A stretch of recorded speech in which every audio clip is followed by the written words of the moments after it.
First of all, let me introduce the moderator of this panel discussion. He is the managing director for Knight Frank. Ladies and gentlemen, please put your hands together for Dr. Tan Tee Khoon.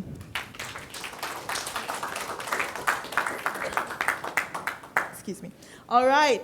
And then, of course, earlier you were able to meet the senior manager for sales and marketing at MRCB, Ms. Pauline Tan. Also, you were able to meet the partner from Azmi and Associates, Mr. Zuhaidi Shahari. And just now, you were able to see the presentation from the group CEO and founder of Zion Properties Group, Mr. Leon Lee. And of course, we also have the founder and co-director of Alpha Marketing, ladies and gentlemen, Mr. Ryan Khoo. So I'll pass the mic to you. Good afternoon. I'm sure this day is well spent. I'm sure you're looking forward to tomorrow, and as we conclude the day with this panel discussion, before you leave for your home, I believe that there are many gems and takeaways for today's presentation. You've heard from all our various distinguished speakers, and this is also your opportune moment to tap further expertise from them before they charge. And at the same time, for us to learn a bit more about investing in Malaysia. Some of you here could already be Malaysian property owners, right? Some of you here are thinking of making that investment decision, and perhaps others are waiting to see or trying to find out. You are sitting on the fence. Why not take this opportunity to field your questions and let the panel of speakers help you in elucidating, illuminating your minds further. So I will start by asking the panel of speakers a few questions before I open up to the floor to you audience to ask the questions. So I'm going to warm up. Yeah. So fundamentally, let me start with a very simple question, a question that we normally overlook because we take it for granted. Why Malaysia? Right? Is it because of the proximity to Singapore? Is it the current currency that is going for a song? Is it infrastructure? We just heard from Leon earlier on. What is it? What would you tell our audience this afternoon if they are thinking about investing in Malaysia? How could they be persuaded? Any one of you? Yeah.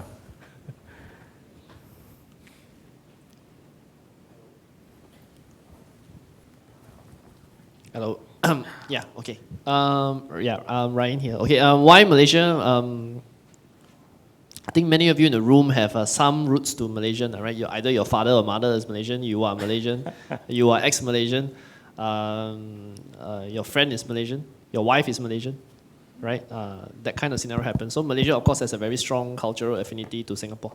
So, and it's nearby, of course, currency, all that plays a factor. And it's something you can see and touch on. And you can really expect to, at some point in your life, to enjoy the property.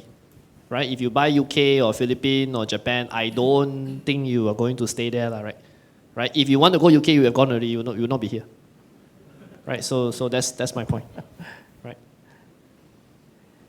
Any other panelists want to add to that? Zuhaidi?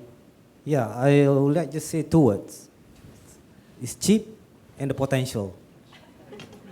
So that's what I want. Those are key words, isn't it? Affordability and the potential for growth. Where would you think are the hot spots? I mean, typically we have been looking at Iskandar, KL, Penang. Why are they the hot spots? Are there other areas of Malaysia, some emerging city or state within Malaysia that we have overlooked, but there has been potential? Oh, you all know me. I'm very pro Iskandar because simply it's too near Singapore. At some point, if you've seen my presentation earlier, there will be some spillover effect, especially when connectivity get improved. So that's why I say to people in Singapore, buy Iskandar is like a baojia one, sure kena one. You know, at some point you will win. At some point, it's a question of 5 year, 7 year, 10 year kind of scenario. So you just buy and then you wait lah. Because the problem with a lot of investors now, we are thinking too much. We keep thinking about rental yield lah, how lah, next month how all this. Then you get very stressed out, right? So real estate is a long-term thing. You must let inflation take effect. There's an inflation, right? Why we buy property called inflation? Inflation means every year price go up. After 10 years, if every year go up inflation 2%, and every year after 20 years 20%, no? Right? So you on average, all right? So you just think like that. You buy in Malaysian real estate where the base is low, right? In a while you make 20%, in 10 years, it's like a sure win thing, right? So you don't, and especially because it's so near, right? So as long as you got some holding power, right? Especially now because yield is no good, right? For most property, right? So I'm pro Johor in that sense. Other parts of Malaysia, I don't comment too much. I let there are people here perhaps more recently, more qualified than me to make that kind of statement, all right? But yeah. Pauline, you want to say something about KL? Cosmopolitan city. Yeah, KL I Central. think the only thing I can think of is KL Central. Well, basically, I think the components and the support of the development is very important. Yeah. Okay. Yeah. Basically, when you buy a property, you'll be looking at the capital appreciation, the rental yield, as what you're saying.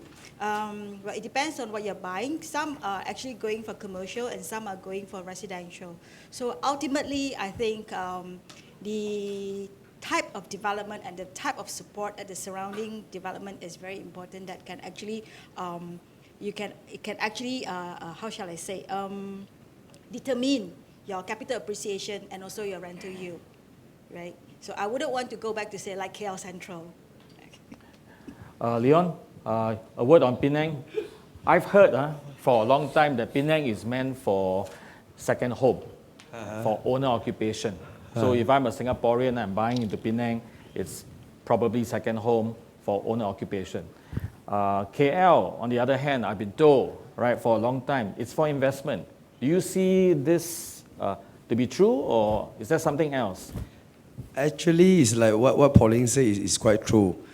Like what Ryan said, for me to buy a property, even it's Johor or KL or Penang, is about when we buy the property, we need to look at especially the infrastructure and the environment as well. So a lot of people might say, hey, why not we go and buy a Balik Pulau? If those people that know Penang, they say, hey, Balik Pulau is very good. You know, you have durian farms, and the price is more affordable, 300,000 one landed property. So can I buy this property or not? I say can. You can buy. But you need to wait, like what Ryan said, wait maybe instead of 3 years, you need to maybe go for 6 years or 9 years. Then the price still can appreciate. So it also depends on the personal planning on buying the property. You want to buy and sell faster, then you need to look for the place where the amenity is ready, the infrastructure is ready, and the environment is ready to sell after 3 years. Because when we say what property can sell after 3 years or cannot rent or can rent after 3 years, definitely we need to look for the property that which the area is good and prime. And location is very important. Location, and again location. All right, so if we go and buy a property, maybe a big outskirt property, yes, like what our Mr. Tee Khoon said, we can, beside KL, Johor and Penang, can we buy any other place, maybe Alor, or maybe Kangga, Gurun near the Thailand area? Yeah, we can buy that area. But again, is that you plan to keep the land for 10 years or keep the property for another 20 years? Like last week, I met one of my investor. He came to me, he said, Leon, come, you follow me, go to Tanjung Dawai. If those people who are familiar Malaysia, Tanjung Dawai is Sungai Petani. He said, along the whole seaside, it's a beachfront, the land, 100 acres. How much they are selling? They're selling at 4 ringgit per square feet. I think this is super, super cheap. 1 ringgit, Singapore dollar. Kosa, Singapore dollar. Super, super cheap. Am I right?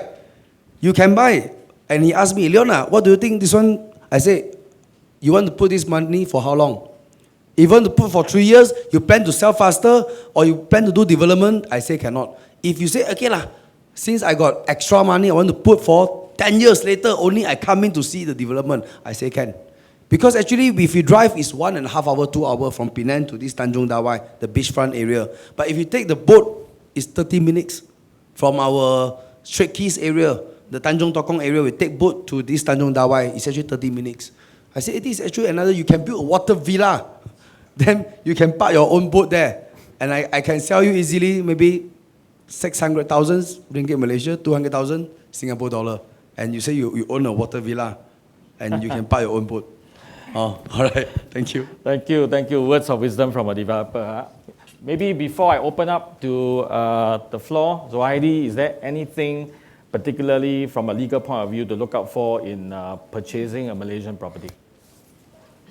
In a nutshell. In a nutshell, always seek legal consultation very early. Very early. Before you put any single cent. Because the structure of land law and building laws in Malaysia are quite complicated, I must say. Because we have 13 states. And lands are managed by the state.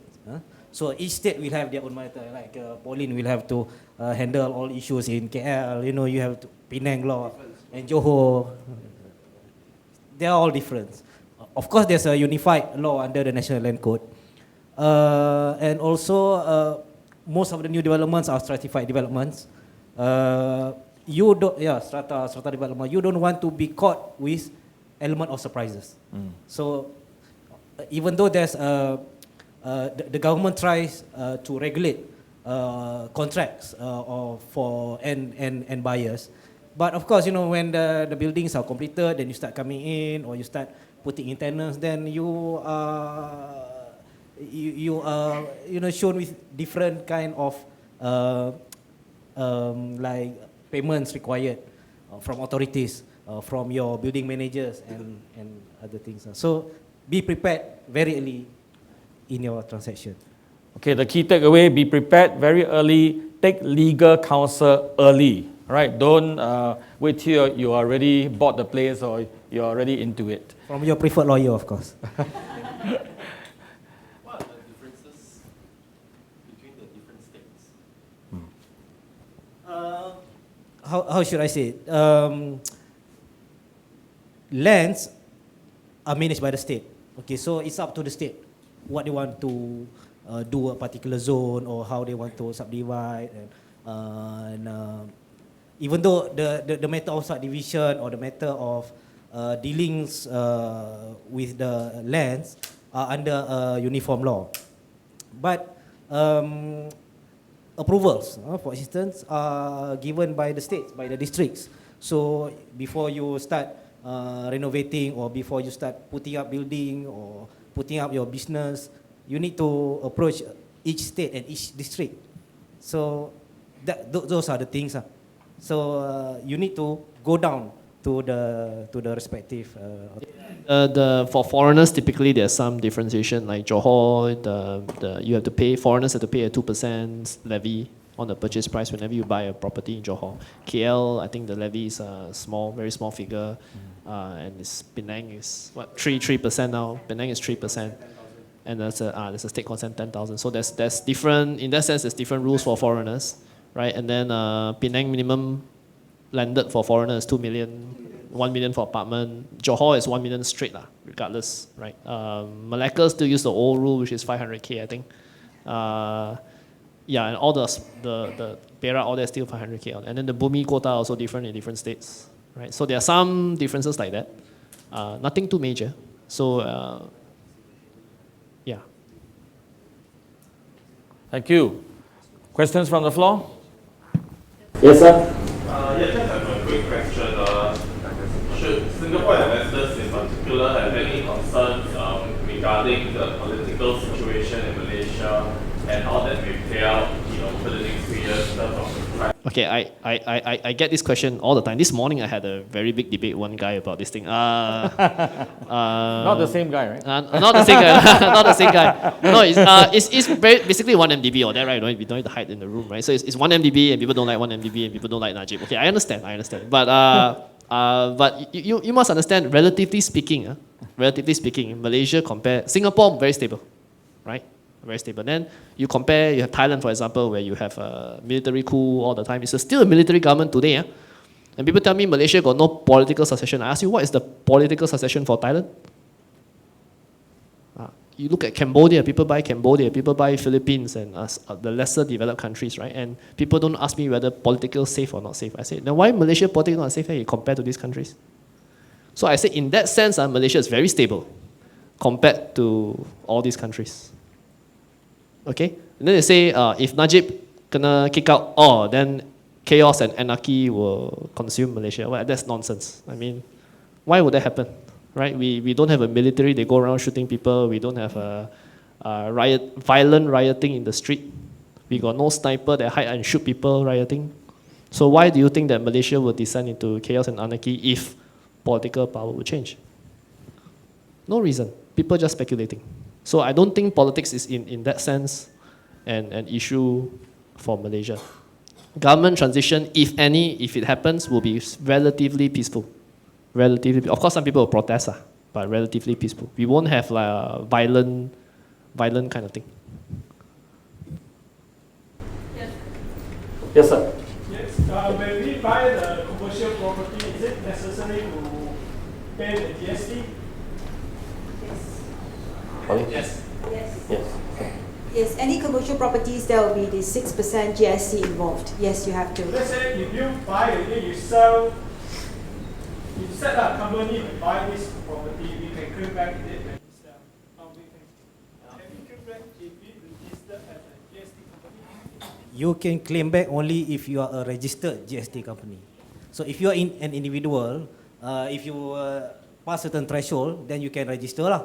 But being a foreign citizen, you need to use a local agent to do that, and sometimes it takes time. And the transaction must be post-registration. It cannot work retrospectively. Malaysia, if you set up a company to be GST registered, you cannot just automatically say, I want to be GST registered. Normally, the customer require you to have a minimum income. The company must have minimum income level. I think that was 200K minimum before you can even try to apply.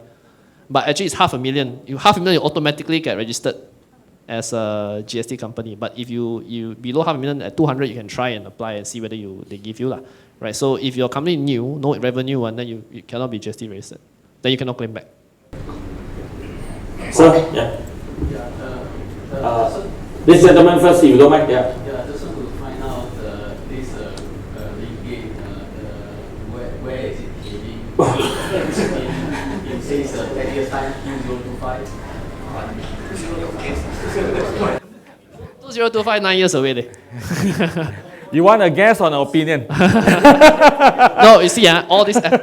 We are not FX specialists. I don't think any of us are. Yes. We can't really tell you what the FX will be, in 2025 lah. But definitely, there's ringgit not impacted because two things. One is oil price. Second thing is political perception, right? So Malaysia is now a very easy target politically because everybody read the news and then they whack lah, right? Even though the news is true, not true, whether it will really cause problem or not problem. Like Brexit, Brexit, you say Brexit, Britain going to Holland, but actually Holland is still there. Nothing really go wrong, right? But you keep whacking now, of course, people will think something is wrong, right? But same thing will happen in Malaysia politics now. But I think ringgit is 25. I don't know what will happen. Honest answer, but definitely undervalued right now, comparatively. If oil price recover at some extent 3-5 years down the road, then definitely ringgit will not be where it is today. You just have to think about that, right? Yes, sir. Wow, okay. If the GST problem comes in April 1st, 2015, but a contract for a SPA was signed in 2013. Now, does the purchaser have to pay GST for that? First question. Second question is, it was not stated in the SPA, in a standard SPA for commercial unit. What do you think of that? The transaction was in 2013. Yes. 1-3. 1-3. So of course you are not chargeable by GST because GST was only implemented 2015. Yeah. So. Yeah, but the completion date is in 2015. Then that's a grey area because GST takes the date of supply. The date of supply. So if your completion is after the implementation of GST, you may be charged GST. But that one you need to get consultation with the customs authorities. Yeah, but there is no mention of GST in the S&P. Okay. And also is a buy and lease item. So when it is a buy and lease item, that means the purchasing price is different if you pay GST. Well, GST is really input tax and output tax. So how you're gonna if you're buying, of course it's covered. Leasing is another story. If it fall under the category of input and output tax, then you kena GST lah. No, the individual who bought it is not registered. I can give you an example of KL Central. Our office building, right? It was most of the sales and purchase agreement was signed actually in 2011. All right, and bearing in mind that the sales and purchase agreement for commercial properties, we do not have to follow the Schedule H. That means we do not have to follow the standard format from the Housing Ministry, right? So when we on MRCB side, when we did our sales and purchase agreement, we actually put in the tax clauses in there. So what happened was when the GST came in 2014, well, I'm no expert, but we've been briefed by our tax department that any unbuilt portion will be taxed accordingly. So for Q Central, I believe that at that point of time, our development has reached like 97 or 98%. So we actually built our purchases, the 6% based on the balance of the 3 or 4%. Yeah, we did that. Yeah, but it was a lucky thing that we actually thought about that. So that's why our sales and purchase agreement covered. Yeah. Oh, okay. That means it's covered. Yes. Yeah, but what about those that are standard and never mention anything in the SPA? Your question has to be taken with the agreement. Without the agreement, give you have to see your agreement, then we can see properly. Sir, would you like to take your question offline? It's a very technical question. Yeah, because it could be very specific to your agreement and your instance of purchase. Maybe just I give a quick answer because we had one experience like this. It was not mentioned in the agreement. So those parties, they went and get consultation with the custom authorities. The custom authorities say we don't care. So long as it's captured under the obligations of anyone to pay GST, you need to pay. So if the dispute is between the buyer and the seller, then you sort it out in court or whatever. That's what they said lah. Yeah, once it's sorted out, for example, that the purchaser pays a GST, do you have any discourse whereby the tenancy agreement that was fixed at certain percentage, you also include the GST? That's where your contract will come into place. Then you need to, take the necessary legal process. Yeah. Your agreement will probably spell out whether there's a recourse. If not, then you might have to seek legal counsel for any redress. Thank you, sir. Yeah, 2 more questions. Yes, ma'am. Only for Ryan? Okay, no worry. Is there? Okay. The rest of us are left out, yeah. The east side and west side, they're developing at different stages. Is there any view of what the strategy should be for these two different? So strategic question. I don't look at it like that. I mean, for as an individual investor, you always ask yourself, you buy this house, the house is you want to rent or you can afford a bit of negative cash flow for long-term capital appreciation, right? That's the first question you ask yourself.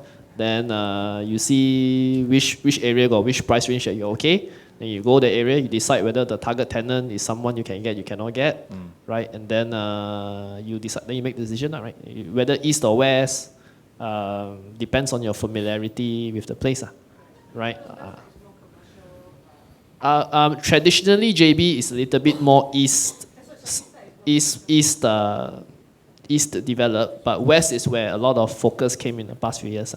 But East is where all the manufacturing, heavy industrial tend to be. West is where, because we've got second link and all that. But I mean, don't look at it like that. It shouldn't be, decision shouldn't be made in that manner, right? Whether East or West.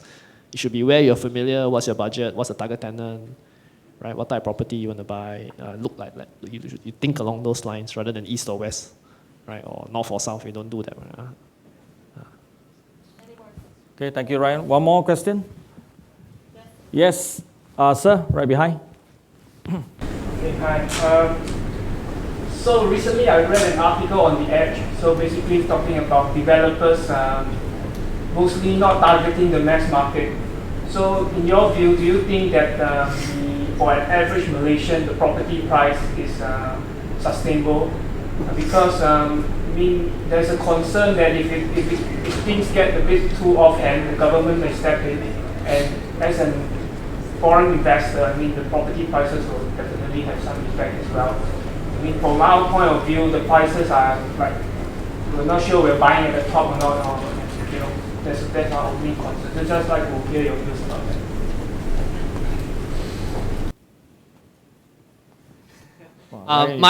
My opinion, every market also like that one. You see Singapore. Okay, Singapore got two-tier market. HDB and private, right? So HDB is safe housing. You buy this, cannot go wrong, won't die one. The government will rescue you, anything go wrong, government will come and step in, right? That's HDB, right? You don't worry so much, but you can only buy one.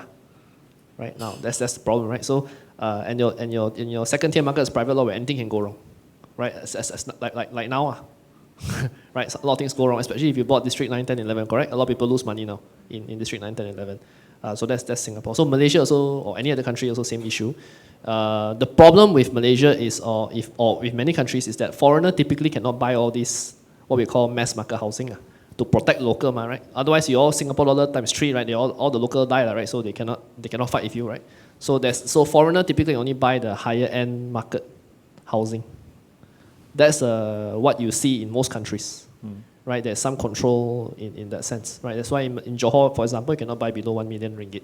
You can only buy 1 million and above, or if you want to buy below 1 million, you have to buy from certain developers, right? So they control it in that sense. So whether you say you're buying at the top of the market or not, I think price is one thing. The other thing is where you buy, what type of property you buy, and what's your investment time frame. Because eventually all property at some point, prices by virtue of inflation will have some appreciation, right?